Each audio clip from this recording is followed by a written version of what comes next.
সাংবাদিক ইলিয়াস ভাই একটা টকশোর ব্যবস্থা করেছিলেন, সেখানে ইসলামী কিছু আলোচককে ইনভাইট করেছিলেন। রফিকুল ইসলাম মাদানী সাহেব সেখানে ছিলেন।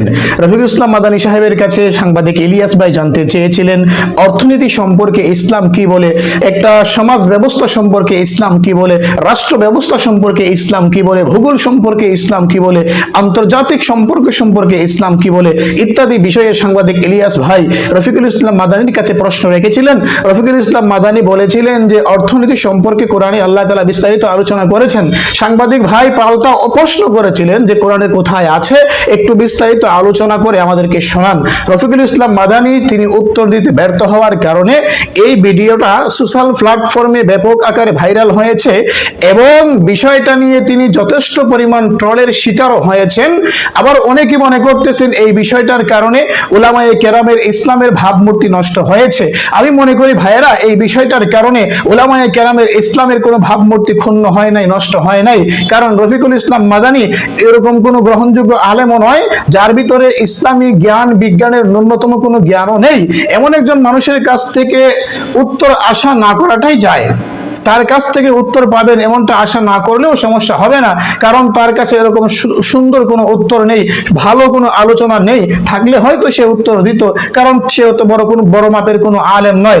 সাংবাদিক ইলিয়াস ভাই যে কাজটা করেছেন, এখানে যদি আরেকটু চিন্তা ফিকির করে একটু গবেষণা করে কাজটা করতেন তাহলে আরো সুন্দর হতো।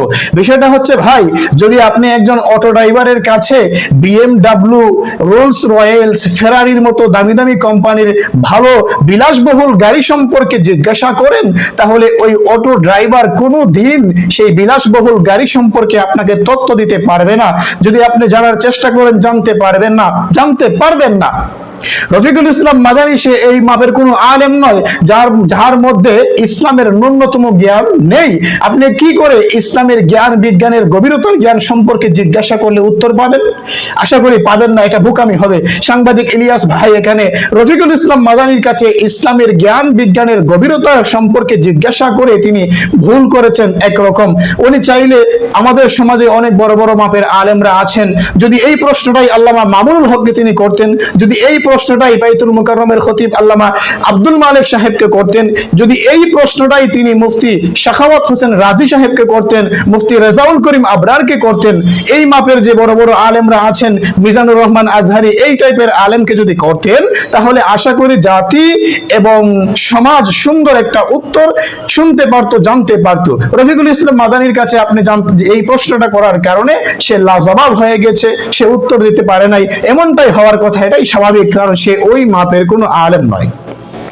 আমার ভাইয়েরা, রফিকুল ইসলাম মাদানীকে যদি আপনি বলেন যে একটা ভাষণ দেন, বক্তৃতা দেন, তাহলে সে দিতে পারবে। সারিয়ে ফেলবো, ফারিয়ে ফেলবো, সবকিছু ভেঙে ফেলবো, আগুন লাগিয়ে দেব ইত্যাদি বক্তব্য দিতে পারবে। কিন্তু যদি বলেন কোরআন ও সুন্নাহর আলোকে জ্ঞান গর্ব কিছু আলোচনা করতে, সেটা সে পারবে না, কারণ তার ওই ন্যূনতম জ্ঞান নেই। তো আমার ভাইয়েরা, যারা আমরা ইসলামী টকশোগুলো করি, আলোচনার ব্যবস্থা করি, আমাদের একটা দায়িত্ববোধ থাকা দরকার যে ওই আলোচনার জন্য যোগ্য আলেম খোঁজা। যোগ্য আলেমকে নিয়ে যদি আমরা আলোচনা করি বা আমরা টকশো সাজাই, তাহলে জাতীয় উপকৃত হতে পারবে, সমাজও উপকৃত হতে পারবে। আমাদের যে টকশো আলোচনাগুলো ব্যবস্থা করি, আমরা নিজেরাও জাতির কাছে একটা গ্রহণযোগ্যতা পাবো।